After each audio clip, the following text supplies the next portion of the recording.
Alô pessoal, Duduzinho na área, professor Eduardo Alves, língua portuguesa aqui, ó, do Juiz 21. Vamos fazer hoje uma revisão para o TJ Analista. Próximo domingo, você fica ligado, porque às vezes um detalhe, uma questãozinha faz uma grande diferença, principalmente língua portuguesa. Então, é muito importante que você, ao ler a prova, né, você dê logo atenção ao texto. Então, é da banca, né, como aconteceu há pouco, na prova de técnico judiciário, eles trabalharem com dois textos. Então, a gente comentou isso aqui na revisão anterior, que a banca traria dois textos. E na prova de analista, eu creio que não será diferente. Então, eu acredito também que eles devam trabalhar com dois textos. Um texto não literário e outro texto literário. Como o edital, eles colocaram lá texto literário e não literário, então certamente eles vão trazer, não é, dois textos. Um literário, um não literário. E normalmente o texto não literário é um texto mais extenso, um texto, às vezes ele coloca uma notícia, eles colocam lá uma reportagem, certo? Se for um conto, vamos dizer que ele pega um fragmento de um conto, todo conto ele é um texto literário, todo conto ele é subjetivo, certo? Então a linguagem passa a ser figurada predominantemente. Então o conto, se eles colocarem lá, é por isso que é importante dar uma olhada na fonte, porque a fonte que é o suporte, ele sempre diz lá se é um texto. Qual é o gênero do texto? Normalmente eles colocam. E se for um conto, você já sabe que é um texto que vai predominar a linguagem figurada. E o texto não literário, como eu falei, é certamente um relato, uma reportagem, um texto expositivo, né? Extraído de uma revista, de um jornal, né, que tem um público leitor, o leitor específico, aquelas pessoas que estão interessadas em informação, às vezes até mesmo uma informação científica, com um embasamento científico. Então eu selecionei aqui, né, 11 questões para a gente fazer uma revisão aqui e vá prestando bastante atenção para tentar captar a intencionalidade do professor que preparou a prova, que é exatamente esse mesmo professor que preparou aí a prova de analista do próximo domingo. Então vamos lá, dá uma olhada na fonte, olha lá o texto. É muito importante que a gente faça a leitura da fonte, que é o suporte textual, está lá o suporte, ó. Foi tirado da revista Super Abril, no site da revista, superabril.com.br, ciência, é importante que você já marque isso aqui, ó, ciência. Então é um texto que vai falar sobre ciência. Se o texto fala sobre ciência, certamente é expositivo. Tá? Então, se uma revista que vem com embasamento científico, o público-alvo são pessoas interessadas em informação científica. Logo, se a banca pedir, não é, qual é a função de linguagem predominante no texto, se for um texto expositivo e informativo, a função é referencial. Na prova de técnico, eles colocaram uma questão que envolvia exatamente funções da linguagem, que a gente tinha comentado aqui na nossa revisão, a revisão que antecedeu a prova para técnico judiciário. Nessa revisão, eu falei da função, das 6 funções da linguagem: a função referencial, a função conativa ou apelativa, função metalinguística, né, que se coloca em destaque o código linguístico, a função poética, a expressiva, que é a função emotiva, que a banca IBFC chama de função emotiva, é a expressiva, que você coloca o autor do texto, ele mesmo se coloca em evidência, em destaque, né? E a função fática, que raramente essa função fática aparece em prova. Então essa daí, véio, pela fonte, eu já tenho mais ou menos uma ideia. Se ele já está me dando aí praticamente o gênero textual, eu vou identificar o tipo, consequentemente a função da linguagem. Tá? Agora, você tem que ter muito cuidado, porque a banca ela trabalha em cima do texto como um todo, da unidade de sentido que é o texto todo, ou então uma sequência de um parágrafo. Então pode acontecer em um texto, esse texto apresentar mais de uma função da linguagem, certo? Mais de uma sequência, tanto tipológica quanto também no que diz respeito à função comunicativa do texto. Tá? Então é ficar atento para saber se ele está pedindo apenas o parágrafo, um pedaço do texto, um fragmento, ou se ele está levando em consideração o texto como um todo. Isso fica sempre no comando da questão. Então dá uma olhada, ele coloca, ó, cientistas identificam o mecanismo do cérebro que pode nos ajudar a superar o medo. Então ele joga a palavra medo como um referencial aí.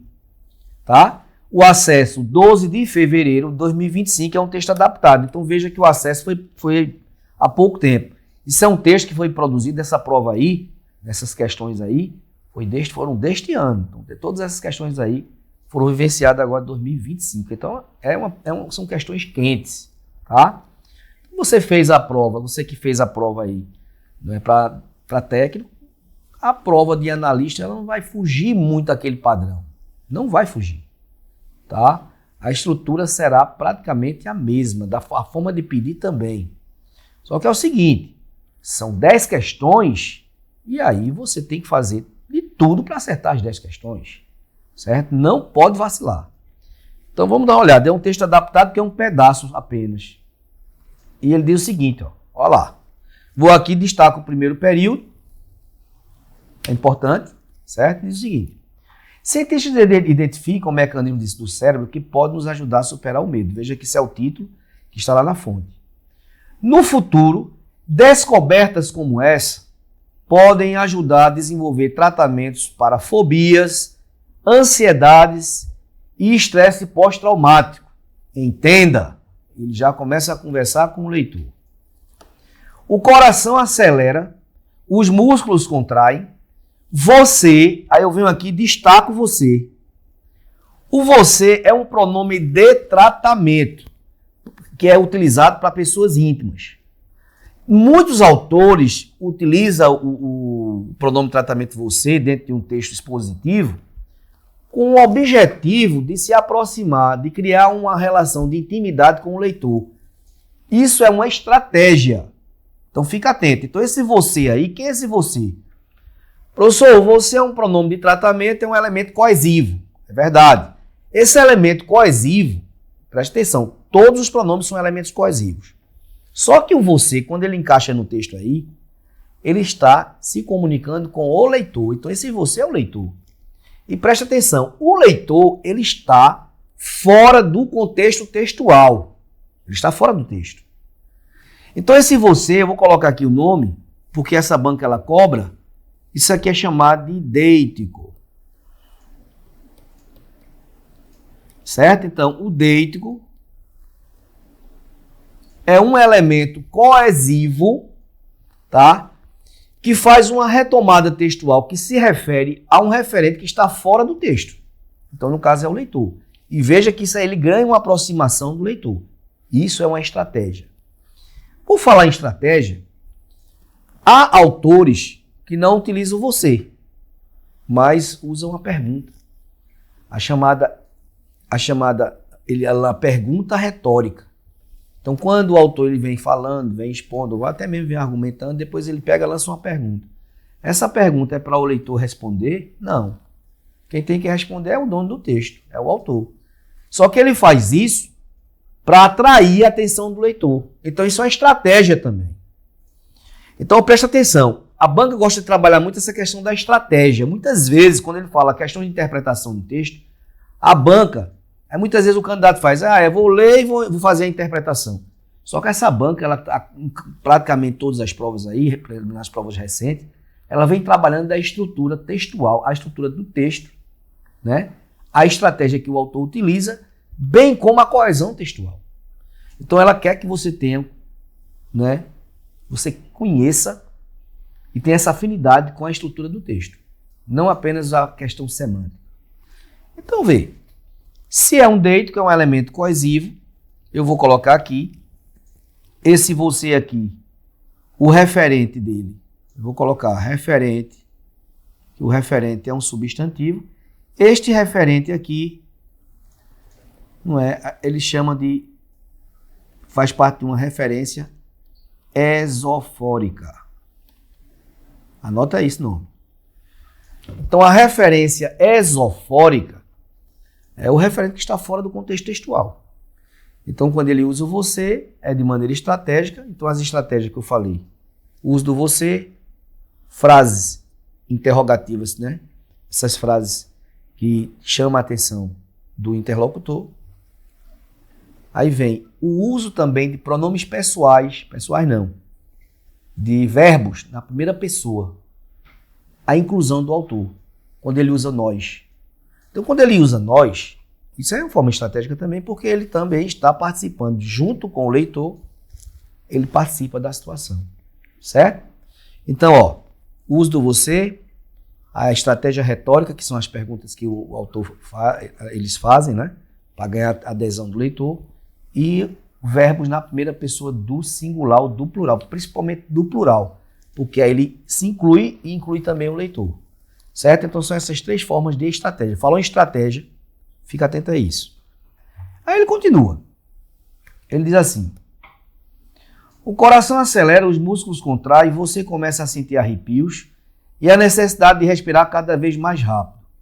Não tem jeito, o medo se instaurou. Presta atenção. Quando ele diz o medo se instaurou, há alguma coisa que instaurou o medo. Ou seja, o medo ele foi instaurado. Se o medo foi instaurado, o verbo aqui, né, ele vai estar na voz passiva. Ô, professor, eu tenho que ficar observando isso, é? Na verdade, você precisa ler o texto todo logo. Faz a leitura decodificativa, depois você vai fazer a leitura analítica e de internalização. Aí você vai marcando palavras importantes do texto, vai destacando algumas palavras, alguns vocábulos que não são tão usuais para ver a questão dos sinônimos, das palavras sinônimas e por aí vai. Mas aí eu já percebi a questão da voz passiva, né? Então o medo se instaurou.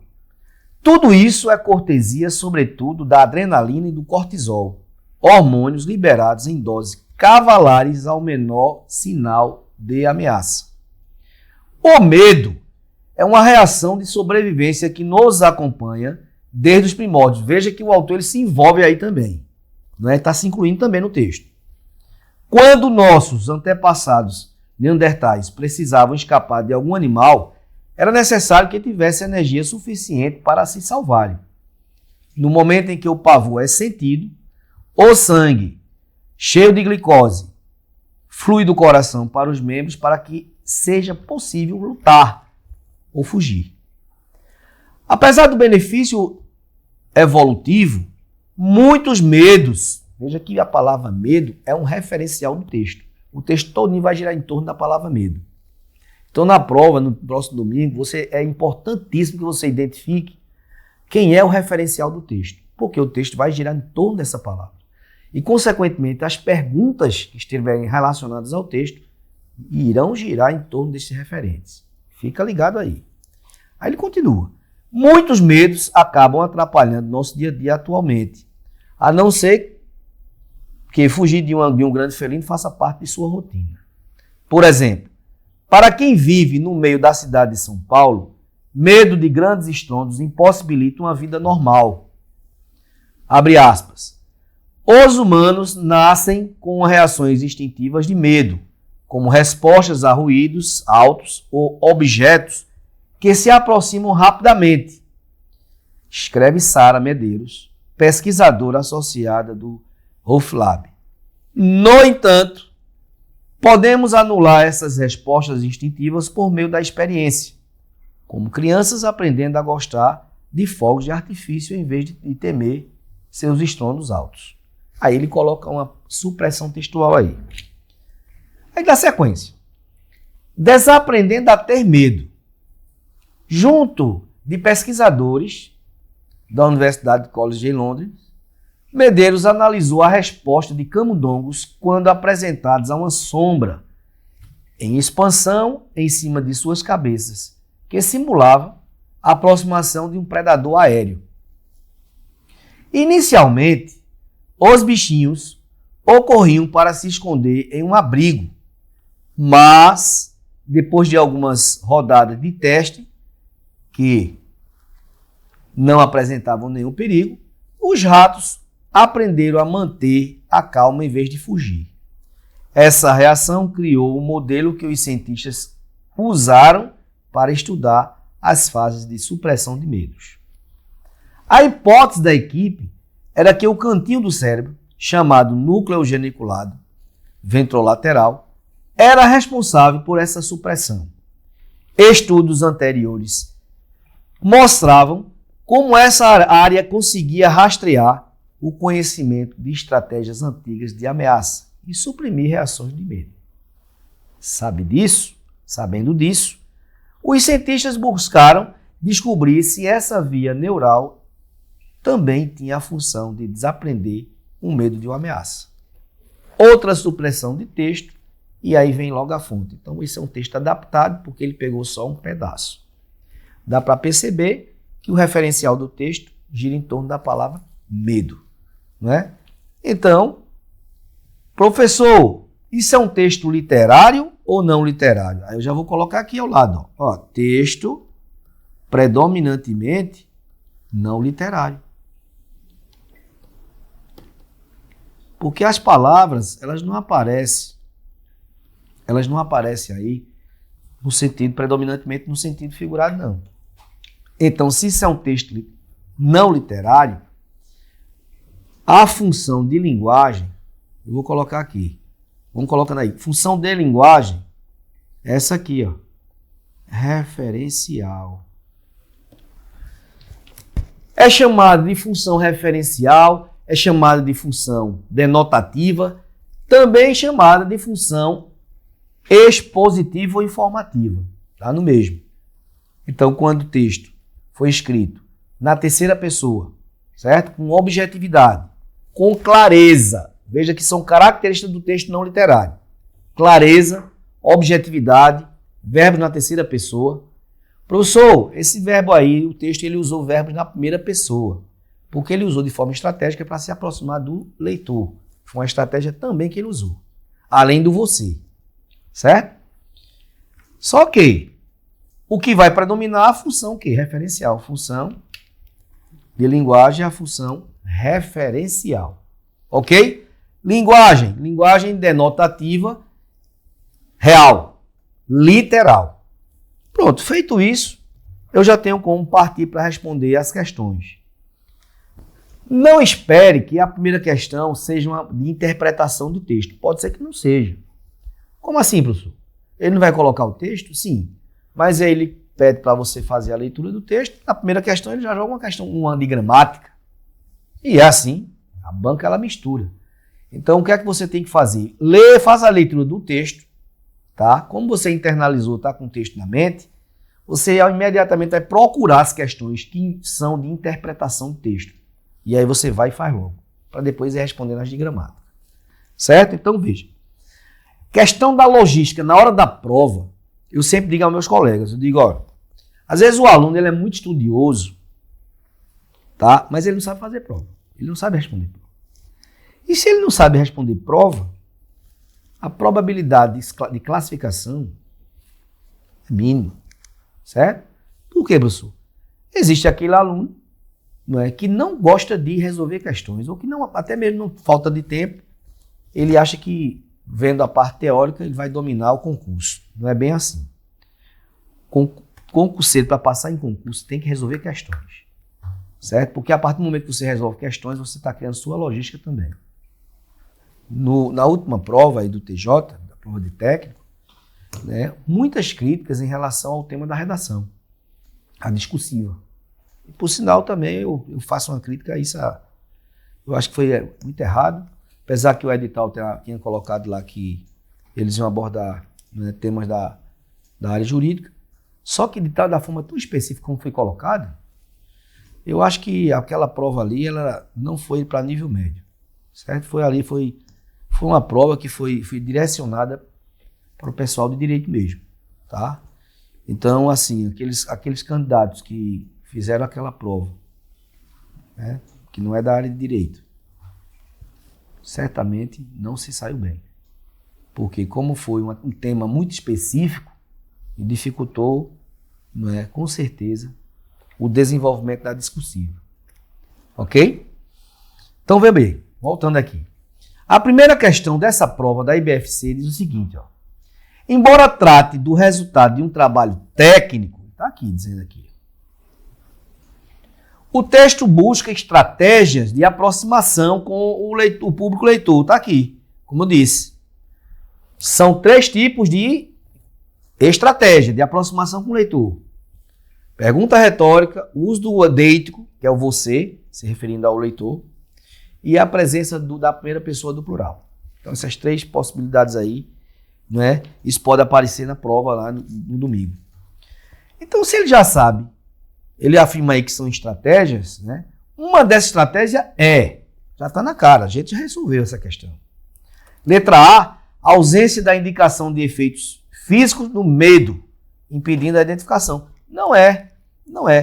A resposta já percebe logo que ele diz, na letra B, o emprego do pronome de tratamento de você sem um interlocutor específico. A resposta está aqui. Então a resposta é letra B de bola. Quando ele usa o você aí, o pronome de tratamento, né, sem um interlocutor específico, porque ele está falando você, está fazendo uma retomada a quem? O referente. Quem é o referente? O leitor da revista. Certo?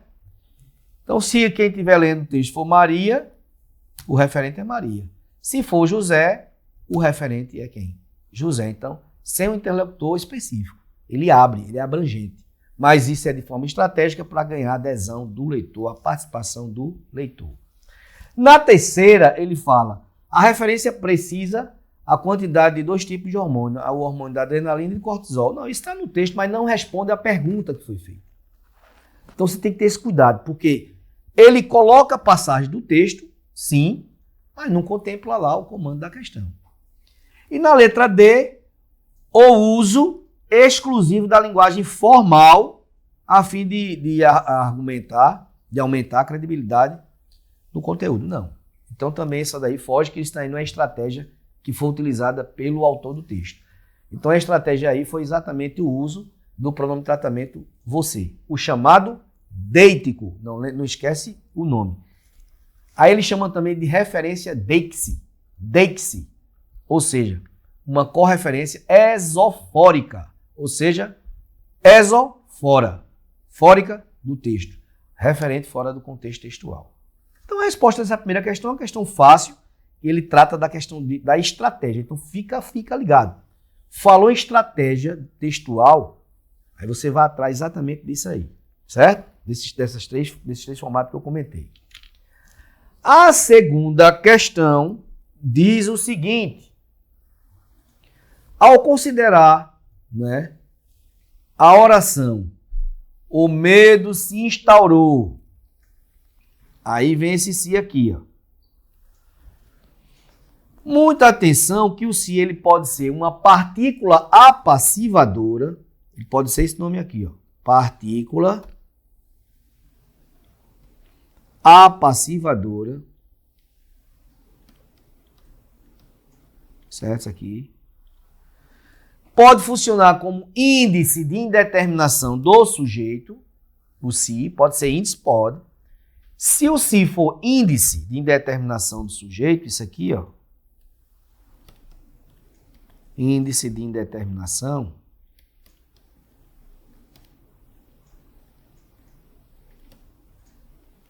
indeterminação do sujeito. Deixa eu ajeitar aqui. Vou mostrar a diferença.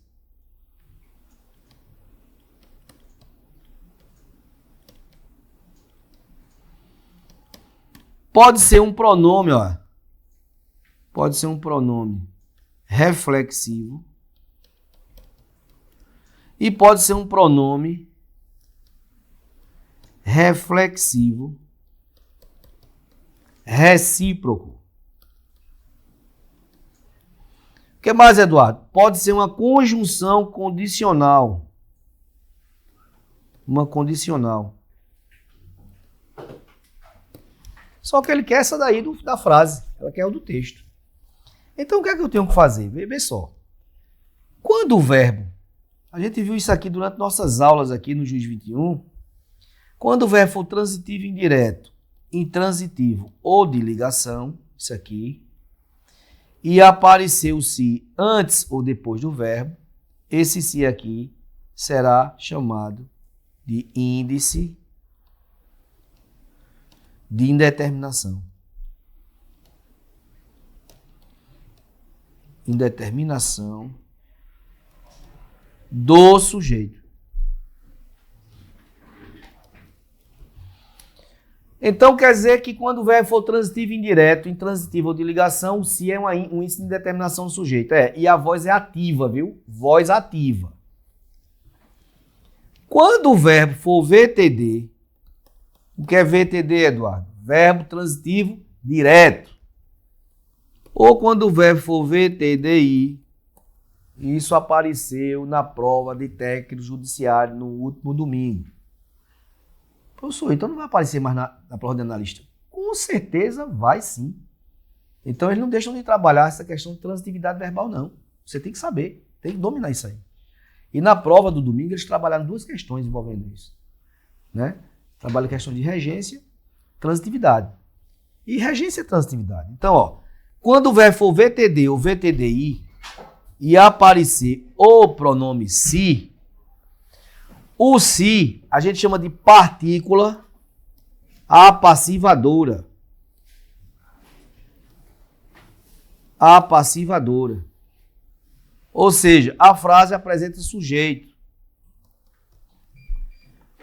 Se o sujeito estiver no singular, evidentemente que o verbo ficará no singular. É aquela história de alugam-se salas.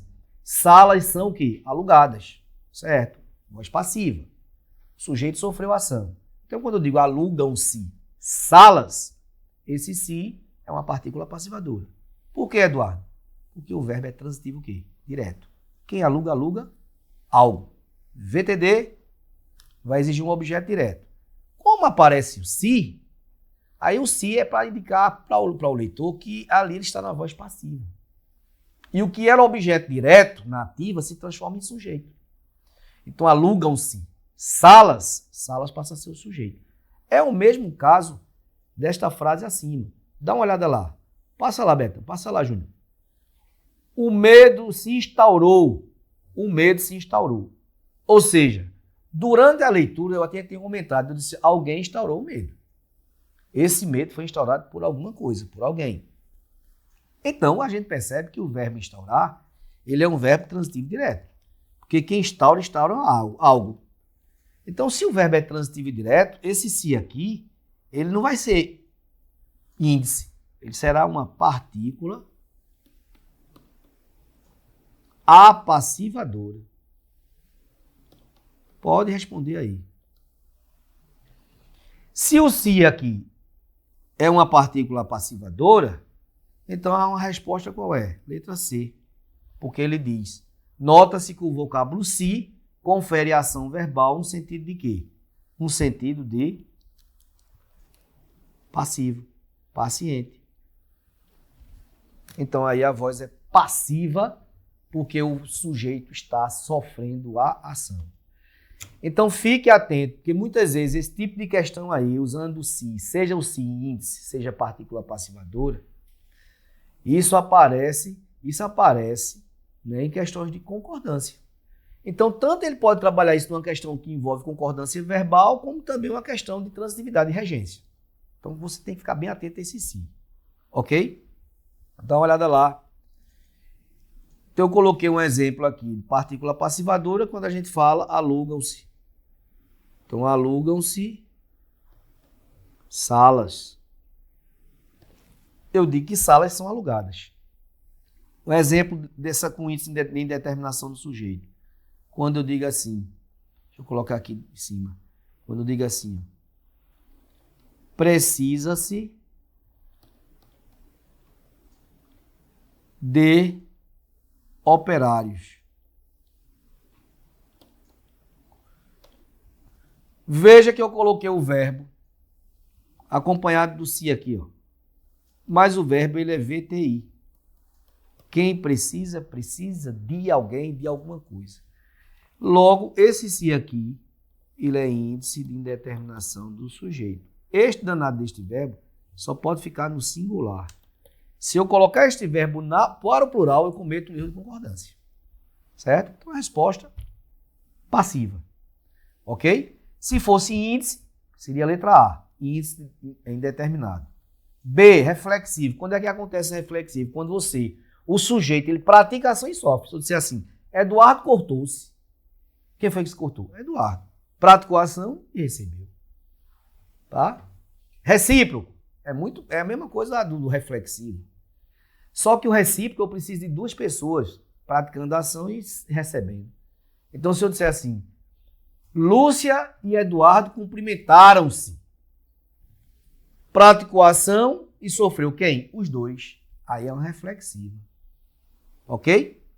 Então, resposta, letra C. É assunto de prova, viu? Então, você que vai fazer para analista e oficial de justiça também, pode esperar questões que envolvem transitividade e esse si também, que ele passeia muito por essa prova, por essa banca da IBFC. Seja o si como partícula passivadora, diante de um verbo transitivo direto, ou um índice de indeterminação do sujeito, quando o verbo for intransitivo, de ligação ou transitivo indireto. Então, fica a dica aí. Segunda questão. Na segunda questão, não, terceira. A gente resolveu a segunda agora. Vamos para a terceira. A terceira questão, ele diz o seguinte: um texto pode apresentar mais de uma sequência tipológica. Eu já venho aqui e destaco. Quando ele fala em sequência tipológica, vem comigo, Betão, vem comigo. Sequência tipológica a gente estudou aqui, nas nossas aulas aqui no Juiz 21. 5 tipos de texto que circulam aí nas nossas provas. E eles têm vamos dizer assim, uma estrutura mais fixa. É o texto narrativo, descritivo, dissertativo expositivo, dissertativo argumentativo e o injuntivo. São os 5 tipos. Dentro desses 5 tipos, eu sempre digo, existem vários gêneros, um monte de gêneros textuais. Então, se o texto eu digo que o texto é narrativo, eu estou tipificando. E na questão, dá uma olhada lá, volta lá, Betão, olha lá o comando. Na sequência tipológica, ele quer o tipo, ele está dizendo. O texto pode apresentar mais de uma sequência tipológica, ele está afirmando isso aí. Nesse sentido, tem-se um exemplo de sequência argumentativa no trecho. Então, a IBFC, ela está pedindo ao candidato aí para ele identificar qual das 4 alternativas há uma sequência, né, uma sequência tipológica de valor argumentativo. Escuta, o texto argumentativo, o autor ele se posiciona, há um posicionamento por parte do autor do texto, certo? Ele vai defender um ponto de vista dele, é um ponto de vista. Quando a sequência for expositiva, aí não, aí é um fato, é um acontecimento. E outra coisa, escuta, para você diferenciar a sequência expositiva da sequência argumentativa, faça o seguinte, lembra o seguinte, quando o texto ele é argumentativo, eu posso contrapor. Eu não sou obrigado a aceitar o posicionamento do autor. Né? Eu tenho que ter o respeito pelo argumento do outro. Mas eu não sou obrigado a aceitar. Isso é argumento. Quando o texto é informativo e expositivo, eu não tenho que discutir nada. Por quê? Porque é um fato, é um acontecimento. E se é um fato, se é uma informação, eu não posso questionar. Aconteceu. Entendeu? Então a diferença é essa. Essa questão aí eu achei interessante porque ele pega só frases para que o candidato perceba qual delas aí apresenta uma sequência argumentativa. Eu considero essa questão fácil, tá? Vamos dar uma olhada lá. Na letra A, ele diz o seguinte: os músculos contraem.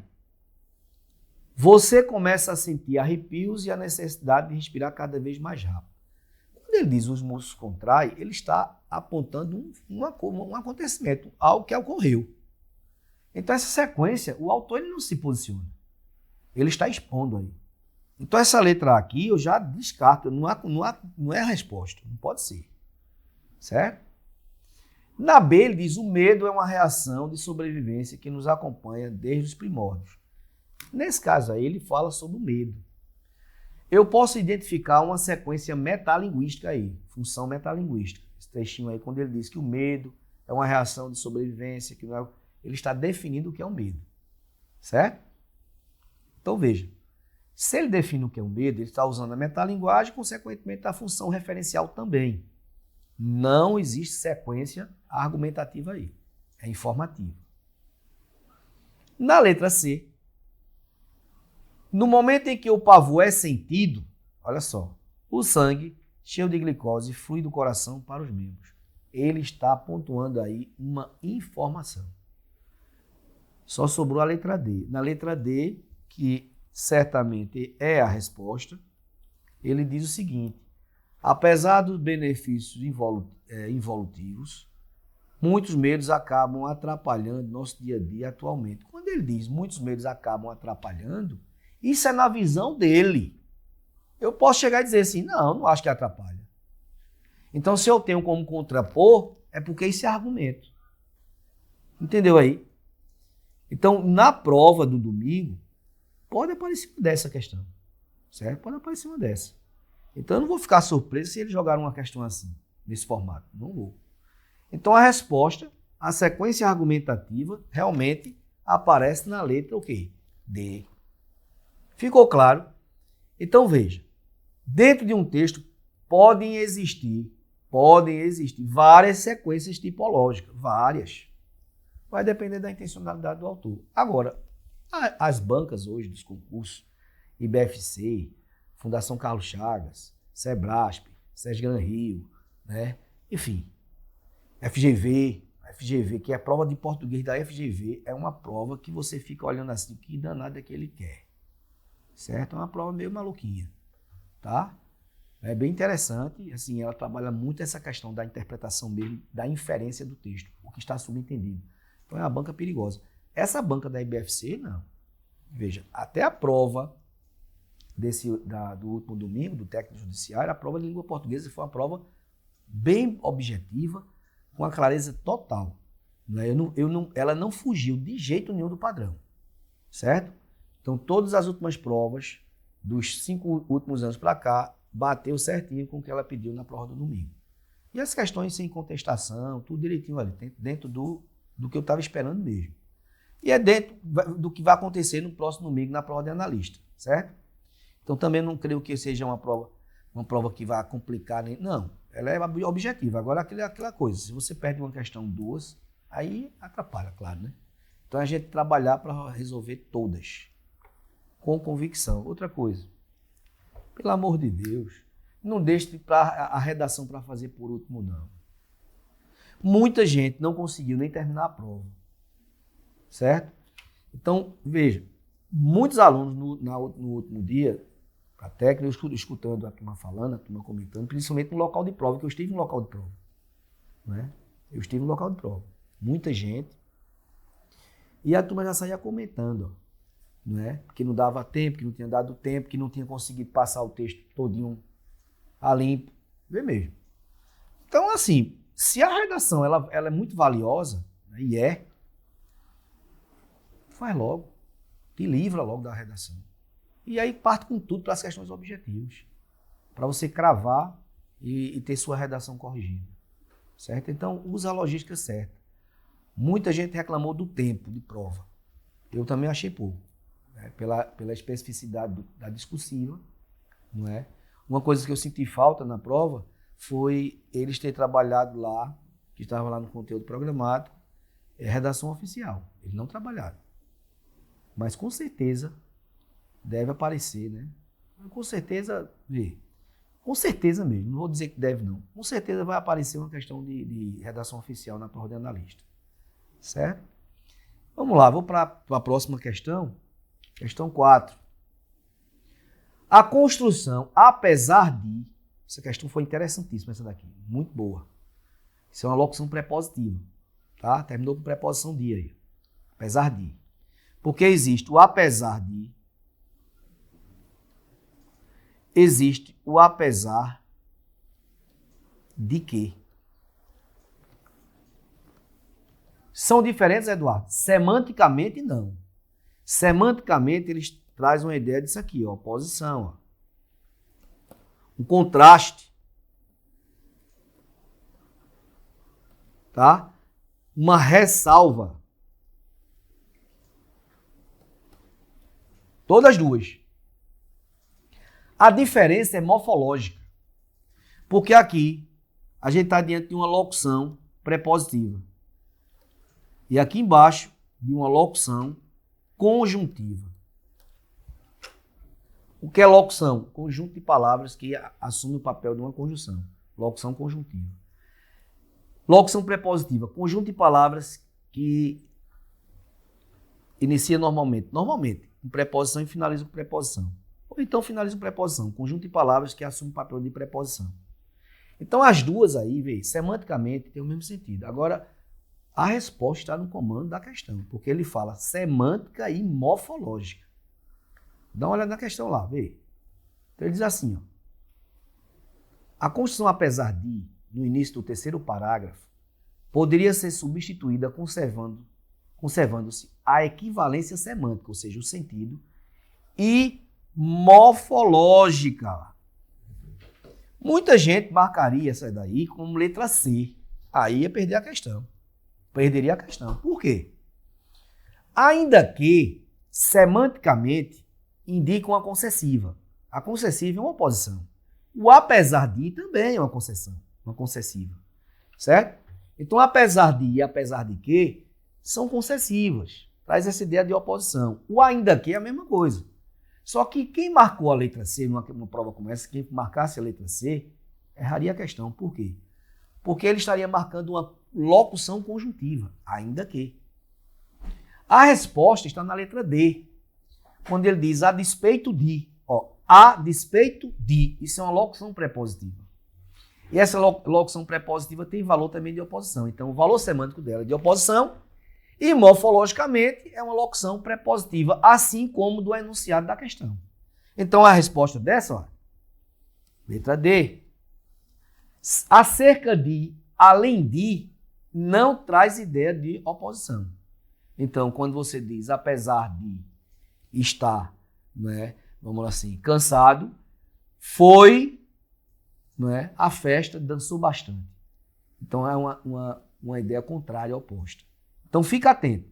Se a banca tivesse colocado aí a equivalência semântica apenas, aí a letra C seria a resposta. Poderia ser também. E, na verdade, passaram a ter duas respostas. Seria C e D. Como ele pediu equivalência semântica e morfológica, morfologicamente, esse a despeito de uma locução prepositiva, bem como o apesar de. Também. Ok? Resposta, letra D. Sempre eles vão trabalhar a questão de coesão. Isso é chamado de coesão sequencial. Por quê? Quando ele trabalhar preposições, locuções prepositivas, locuções conjuntivas, certo? As locuções adverbiais. Isso aí tem a ver com a coesão, a chamada coesão sequencial. Diferente da coesão referencial, que a banca também costuma trabalhar. Quando ele falar em coesão referencial, é porque ele quer que você indique qual é a retomada que é feita. Certo? Ele tem um pronome aqui, e esse pronome vai fazer uma retomada a um referente que foi dito antes, na forma anafórica, ou posteriormente, de maneira catafórica. Então, essa questão da anáfora e da catáfora há uma grande probabilidade de aparecer na prova de analista do próximo domingo aí do Tribunal de Justiça de Pernambuco. Tá? Então, vamos lá. Questão 5. No segundo parágrafo, a referência aos neandertais corresponde a uma. Vê, pronto, é essa questão que eu falei. Quando ele fala uma referência, é o substantivo. Certo? Substantivo é o referente. Quando ele diz, no segundo parágrafo, a referência aos neandertais corresponde a uma. Ou seja, ele tem a palavra aqui, neandertais, e essa palavra está se referindo a algo que foi dito antes ou algo que foi dito depois, e danado é. Se foi algo que foi dito antes aqui, é uma relação de anáfora. Se foi algo que ainda vai ser dito, é a catáfora. E o nome disso é referência endofórica, porque o referente está dentro do texto. Então aqui ele tem um referente aqui, ó. Certo? Quando ele usa isso aí, ele diz no segundo parágrafo. Então você inevitavelmente vai ter que voltar, porque com toda questão de coesão você tem que voltar ao texto. Certo? Só que aqui, durante a leitura, deu para perceber que quando ele usou essa palavra neandertais, quando você lê o texto devagar, você consegue captar e internalizar. Na letra A ele diz exemplificação da informação precedente. Pode ser? Pode. Ele deu um exemplo do que aconteceu, né? B, declaração que se contrapõe a posterior. Não há contraponto aí. Essa B já foge, porque não há uma contraposição aí. Não há um contraponto, né? Um contraponto. Não há. Na C ele fala em paráfrase da informação da frase seguinte. Vê só, a paráfrase, isso aqui, paráfrase, é a reescrita de um texto, em que se muda uma palavra, você muda a palavra, mas não muda o quê? O sentido. Ou você muda também o posicionamento da palavra, mas não pode mudar o sentido. Se houver mudança de sentido, não houve paráfrase. Não ocorreu, porque quando ele usa Neandertal aí, ele não está fazendo parafraseando, não. Agora, se ele dissesse Neandertais, vírgula, ou seja, vírgula, e aí passasse a explicar o que é o Neandertal, então isso seria uma paráfrase, certo? Não é o caso. E outro, toda paráfrase é uma intertextualidade, fica atento aí, porque se ele pode vir trabalhando esse negócio que houve uma intertextualidade, se existe uma paráfrase, se existe uma citação no texto, logo, paráfrase. Por falar em citação, vem comigo, Beto, vem comigo. Presta atenção. Existem textos que apresentam a chamada polifonia textual. O que é isso, Eduardo? São as várias vozes presentes em um texto. O que é isso? Várias citações. Agora, são citações de pessoas diferentes, certo? Então, você tem um texto lá e um sociólogo faz um comentário. Você, mais adiante, dentro desse texto, existe um comentário de um psicólogo, depois de um filósofo, depois de um estudioso em outra área. Então, isso é chamado de polifonia textual. São as várias vozes, as várias citações presentes em um texto. Quando acontece polifonia textual, é porque o texto é expositivo. Quanto mais citações o texto tiver, mais informativo ele será. Ok aí? A resposta dessa aqui está na letra A mesmo. Quando ele usa aí Neandertais, ele está exemplificando a informação precedente. Então você pode voltar ao texto, você vai observar que ele vinha falando, depois ele dá o exemplo. Certo? Então a resposta é essa daí. A paráfrase, não houve paráfrase, e muito menos a retificação da ideia apresentada anteriormente. Não houve retificação, não houve correção. Certo? Então a resposta, letra A. A questão de número 6, como resposta a ruídos altos ou objetos que se aproximam rapidamente, está no 4º parágrafo. Não ocorre crase. Ó, todo conteúdo, menos crase. Crase sempre aparece na banca IBFC. É impressionante. Eu já vi prova ficar sem questões de concordância, mas de crase eu nunca vi. Se na prova do domingo eles não colocaram uma questão de crase, eu vou ficar surpreso. Porque sempre eles trabalham uma questão de crase. E outra, crase, eu sempre digo que crase é regência. Então tem que ficar muito atento ao termo regente. Se for um verbo que exige complemento, esse complemento tem que ser preposicionado. Se for preposicionado com a preposição a, se o termo regido, a palavra for feminina, vai existir a crase. Então eu tenho aqui, vamos lá, eu tenho um termo regente, e esse termo regente aqui pode ser um verbo ou um nome. Exigiu preposição a, certo? O complemento desse termo regente é o termo regido. É o complemento. Esse complemento ou é um complemento do nome, nominal, ou é um objeto indireto. Se a palavra aqui for feminina, então eu vou ter a preposição a mais o artigo. Resultará no processo de quê? Crase. Certo? Então essas questões de crase da banca IBFC, eu considero sempre todas elas questões fáceis. Todas. Então numa questão dessa, você vai lá, onde tiver a letra A, você circula. Dá uma olhada lá o que eu vou fazer. Eu venho aqui, ó, circula aqui. Circula aqui. Circula aqui. E circula aqui. Certo? Vamos lá. Na letra A, todos começaram. Começaram aqui. Ó, o começaram exige preposição. Preposição a. Então, esse começaram é o termo regente. Eu falei aí. Tá? Termo regente, esse termo aqui. Só que a palavra posterior, a palavra que vem logo imediatamente depois do a, é um verbo. Se é verbo, o verbo não aceita artigo.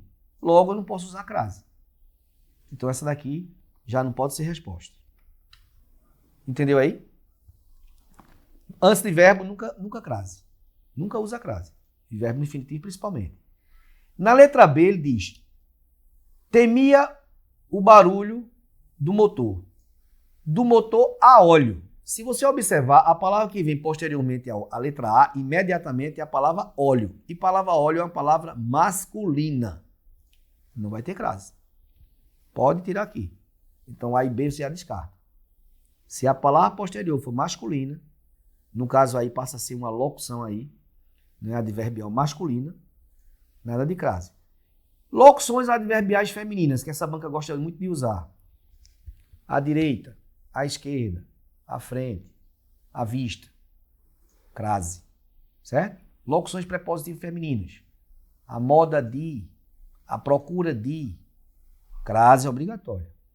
Locuções conjuntivas femininas. A medida que, a proporção que. Crase. Então, ó, A e B, tchau. A palavra óleo é masculino. Pode olhar lá. C. Ele se dedica. Quem se dedica a. Mostra lá, Betão. Quando ele coloca, ele se dedica a quê? O que vem imediatamente à letra A é o esta. Esta é um pronome demonstrativo. Pronome demonstrativo só se for aquele, aquela e aquilo que admite o acento de crase. Nenhum outro não. Esse, essa, este, nada de crase. Então aqui também não cabe o acento de crase. A resposta ficou com a letra D, quando ele usa aqui, ó. Deixa eu marcar aqui. À espera de. Isso é uma locução prepositiva feminina, o acento de crase aí é obrigatório. Questão fácil. Normalmente as questões de crase da IBFC é nesse formato aí. São questões mais objetivas. A questão 7 diz o seguinte. Assinale a alternativa em que se destaca uma posição cuja ocorrência é justificada por uma exigência da regência. Veja, ele usou a questão de crase nessa prova e uma questão de regência. Regência e crase. Crase é a mesma coisa. Crase é regência também. Certo? Alguns casos de crase que você decora. As locuções, como eu falei, locuções adverbiais femininas, prepositivas e conjuntivas. Todas elas recebem crase, independente de termo regente. Certo? Nessa daí de regência, ele não fala que regência é, se é verbal ou se é nominal. Se é uma questão de regência, você vai correr atrás logo do verbo. Se tiver tudo certinho, aí você corre atrás do nome. Regência nominal. Você deve lembrar da aula. A regência nominal, ó, o nome é um substantivo abstrato, adjetivo ou advérbio. Essas classes gramaticais, quando exigirem complemento, o complemento será nominal. Consequentemente, regência nominal. Dá uma olhada na questão. Ele já destaca para que o candidato não tenha nem dificuldade. Ele já destacou na letra A a preposição em, na letra B a preposição a, na C de, na letra D para. Se ele diz, ó, assinale a alternativa em que se destaca uma preposição cuja ocorrência é justificada pela regência, ou seja, termo regente, termo regido. Numa questão dessa, evidentemente, você vai ter que voltar ao texto. Quando ele coloca segundo parágrafo, você vai ter que observar o que é que aparece antes desse termo aí, dessa expressão. Só que aqui vai dar para responder sem voltar ao texto, por quê? Porque na letra C, você percebe que houve um caso de regência mesmo. Quando ele diz precisava escapar. Escapar de quê? Escapar de quem? O verbo aqui, que é o principal, ele está como transitivo indireto. Se o verbo é transitivo indireto, este termo aqui, ele, que é iniciado por preposição, é um objeto quê? Indireto. Então, o verbo aqui é um termo regente, enquanto que o objeto indireto é o termo regido. Caso de regência. Letra C. Eu encontrei questões fáceis na prova de língua portuguesa do último concurso aí do domingo passado, a prova de técnico judiciário. A prova foi fácil. A prova não foi difícil, de língua portuguesa. O que eu questiono naquela prova lá foi a discursiva, que eu achei uma maldade que fizeram aí com os candidatos, que é o que a banca abre lá, o concurso para nível médio, tá? Só que o nível médio é falsier, porque na verdade ali para produzir aquele texto lá, tá? Para responder a discursiva, certamente os bacharéis, que ela foi uma prova ali para bacharel. Tá? Eu achei uma covardia, falando sério, com os candidatos. Mas vamos lá. Vamos seguir. Vida de concurseiro é assim, né? Já passei muito por isso. Vamos lá. Questão 8. No último parágrafo, para aprimorar a coesão, só que é o seguinte, a gente passa por isso, o concurseiro passa por isso, mas a gente sempre supera e consegue. Eu passei muito tempo batendo na trave, não conseguia, aquele choro, 2 meses, 3 meses triste, pensava em não fazer mais. Depois, mais na frente, eu saí passando nos concursos e pronto. Hoje, graças a Deus, terminei até me aposentando aí um desses concursos, tá bom? E você certamente vai conseguir, certo? Agora, não pode parar. Não pode parar de estudar. A galera está estudando muito, certo? Porque a concorrência é alta. E hoje, as pessoas têm acesso a estudar, a informação, né? Então, é se dedicar mesmo, ao máximo. E eu sempre digo, concurso não mede capacidade de ninguém, é o momento. E essa questão da logística da prova ela é fundamental, certo? Então vamos lá, questão de coesão, a questão 8. Foram empregadas 4 expressões que apontam para a mesma referência. Quando ele fala a mesma referência, é o mesmo substantivo, certo? Essa questão também eu considero fácil. Então, questão de coesão não fica de fora mais desse concurso. Você observa que dificilmente eles pegam questões mesmo de interpretação. Às vezes, quando ele coloca só uma, o restante é tudo trabalhando a estrutura do texto e semântica. Essa questão aí, vê, ele fala o seguinte, eu achei bem interessante, aí ele faz: assinale a alternativa que possui significação mais genérica. Pessoal, a resposta aí. Significação mais genérica. Quando ele fala isso, quando a banca fala isso aí, ela está pontuando para o candidato ficar atento, não às palavras sinônimas. Certo? Por exemplo, ratificar, corroborar, sinônimas. Eu ratifico, eu vou corroborar. Mesmo sentido. Isso é um sinônimo. Quando ele fala em expressão mais genérica, ele está falando do hiperônimo. O hiperônimo, a chamada hiperonímia, é uma palavra de sentido genérico, de sentido amplo, macro. E existe aquela palavra de sentido restrito, que é o hipônimos. Então, hiperônimos e hipônimos. Como assim, professor? Presta atenção. A palavra animal, eu posso usar a palavra animal para substituir cachorro. Todo cachorro é um animal, não é isso? Mas nem todo animal é um cachorro. Não são sinônimos. Mas eu posso, dentro de um texto, dentro do contexto textual, usar a palavra animal para substituir cachorro. Certo? Animal é um hiperônimo, é uma palavra de sentido geral. Enquanto que cachorro, em relação ao animal, é um hipônimo. Tá? Nessa questão é a mesma coisa que ele quer. Quando ele diz um cantinho do cérebro, ele está especificando. Isso é uma coisa muito específica. Então isso está relacionado à hiponímia. E não ao hiperônimo, não ao genérico. B, núcleo geniculado ventrolateral. Aí é que ele está sendo específico mesmo. Também não é resposta.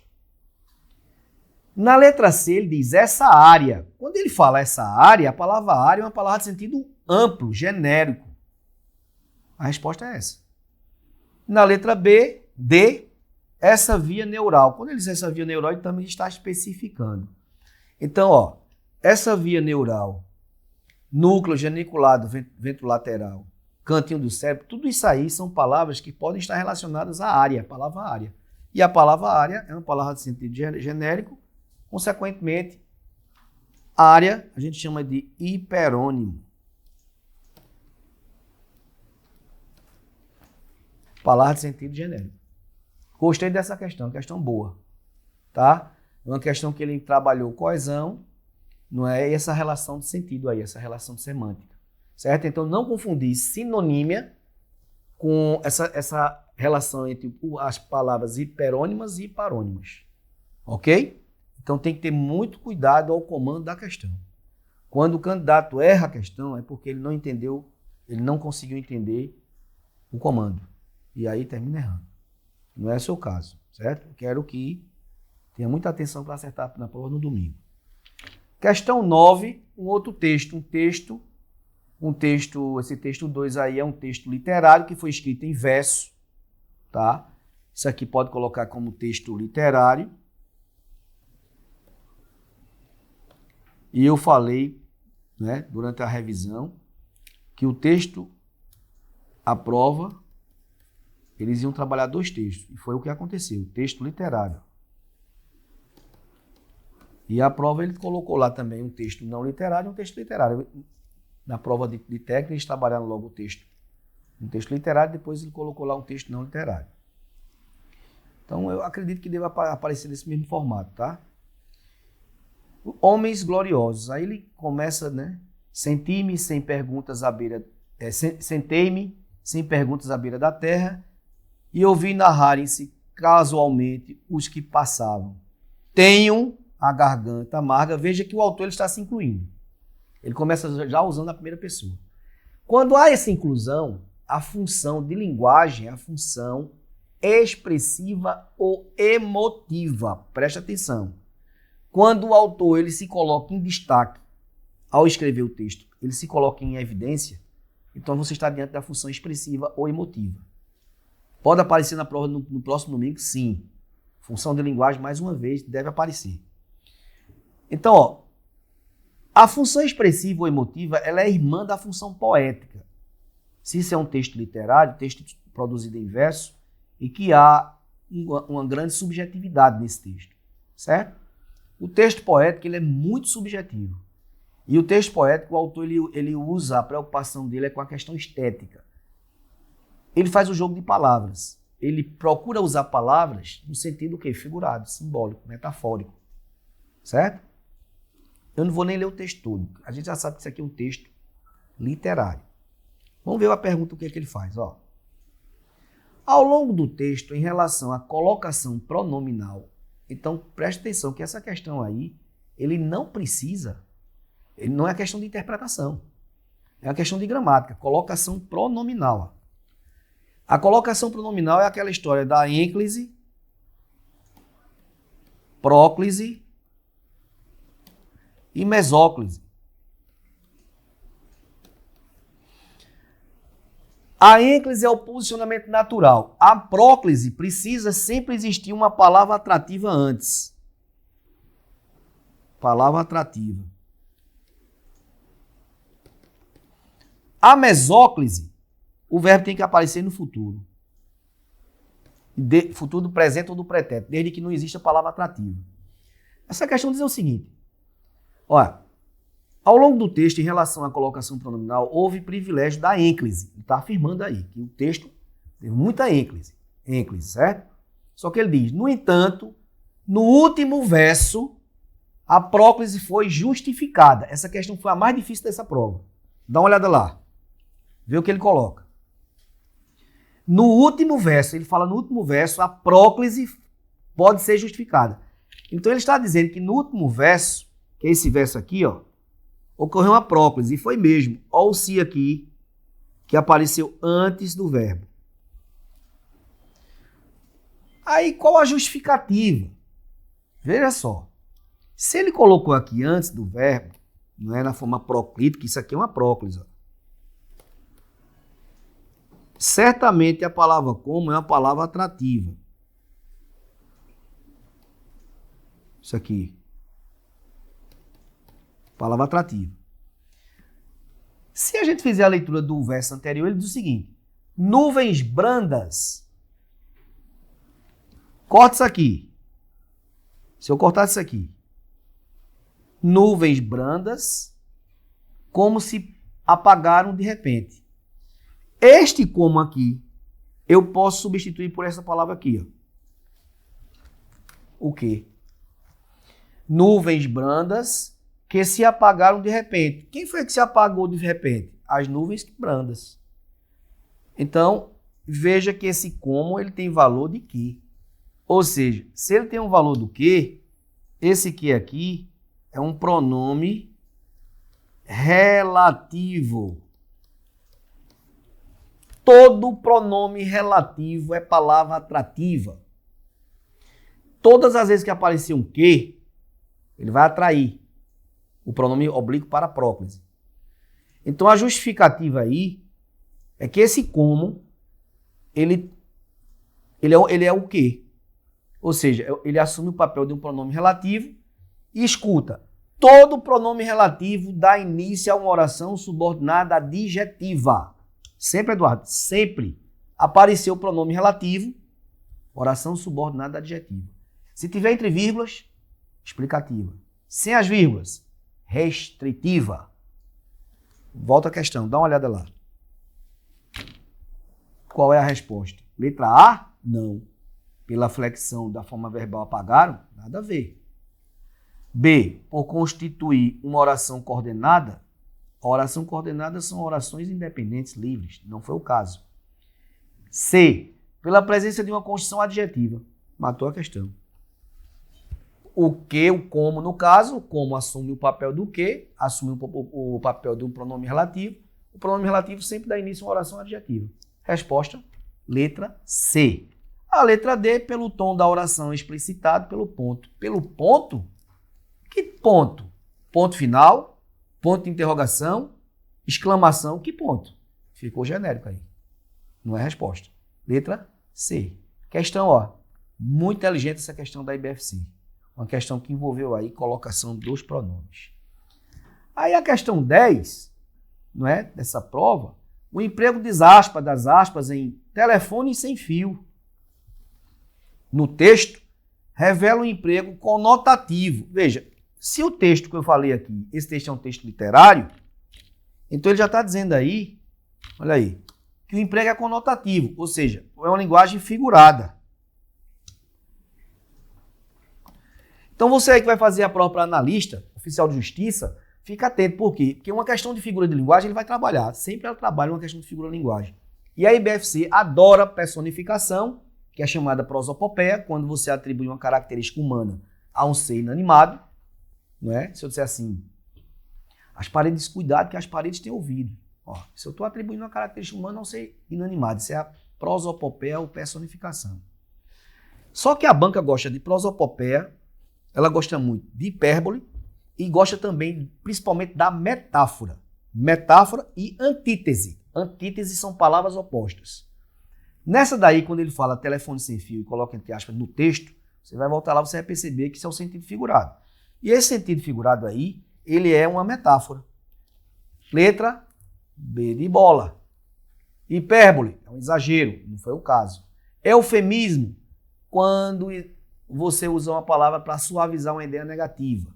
Eita, ele descansou, para não dizer que morreu. Certo? E a ironia. A questão 11 a 11ª aí, que eu trouxe para você, nessa revisão aí, a prova de analista do próximo domingo, assim como oficial de justiça, da Banca IBFC, Tribunal de Justiça. O assunto que eu senti falta na prova anterior, na prova do técnico judiciário, foi a redação oficial. Mas essa prova aí, para analista, ela não escapa, vai aparecer sim. E veja, nessa daí, quando você for responder a questão para analista lá, e você perceber que é uma questão discursiva não, uma redação oficial, cuidado com a questão do fecho. Eles usam muito. Ó, só existem 2 tipos de fecho. Atenciosamente e respeitosamente. Atenciosamente, quando a hierarquia for a mesma ou inferior. Exemplo, um delegado da PF manda um ofício para um delegado da Polícia Civil. Mesma hierarquia, são delegados. Atenciosamente. Se existe lá um juiz que vai mandar um ofício a um delegado, a hierarquia aí em relação ao delegado, o delegado está abaixo, então atenciosamente também. Se for um delegado que for enviar um ofício a um juiz, ele tem que colocar respeitosamente, porque o cargo do juiz é uma alta autoridade e está acima. Então, ó, 2 tipos de fecho, respeitosamente, superioridade, né? Atenciosamente, igualdade ou inferioridade. Normalmente eles trabalham esse tipo de fecho em questões, né, de concurso. A estrutura do ofício. Fica atento também, dá uma revisada. Nessa questão aí, os princípios, as atribuições do texto oficial, da redação oficial, ó, impessoalidade, concisão, não é? Uma linguagem clara, objetividade, certo? Norma padrão, tudo isso faz parte das atribuições da redação oficial. Se existir alguma questão lá que ele fala em subjetividade, nada que for subjetivo diz respeito à redação oficial. Outra coisa, e-mail. O e-mail só é considerado redação oficial se tiver a certificação digital. Se não tiver certificação digital, não é considerado redação oficial. Então a banca gosta de trabalhar ofício e memorando. O memorando é a chamada comunicação interna. É o texto que gira nas repartições públicas, na mesma repartição pública, dentro da repartição pública. O memorando ele não sai. O texto que sai, né, é o ofício.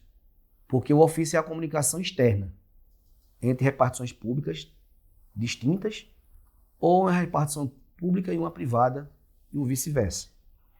Nessa questão aí, que foi do ano passado, da IBFC, ele diz, de acordo com o descrito no Manual de Redação da Presidência da República, A deve ser a qualidade básica de todo o texto oficial, possibilita imediata compreensão pelo leitor, não se concebe que um documento oficial ou um ato normativo de qualquer natureza seja redigido de forma obscura, que dificulte ou impossibilite sua compreensão. Assinale a alternativa que preenche corretamente a lacuna. Qual delas? Se ele fala obscura, aqui a oposição, clareza. Então a clareza deve ser a qualidade básica de todo o texto oficial. Resposta, letra A. Veja que na letra B ele colocou subjetividade. Tudo que for subjetivo não faz parte da redação oficial. Porque quando você diz que é subjetivo, é particular, individual. E não é. Ok? Com toda seriedade, espero que você, aluno juiz, faça uma excelente prova no próximo domingo. Vai lá e arrebenta. Tanto com a discursiva, com a redação oficial e com a prova de língua portuguesa. Eu estou torcendo por você. Grande abraço de Duduzinho.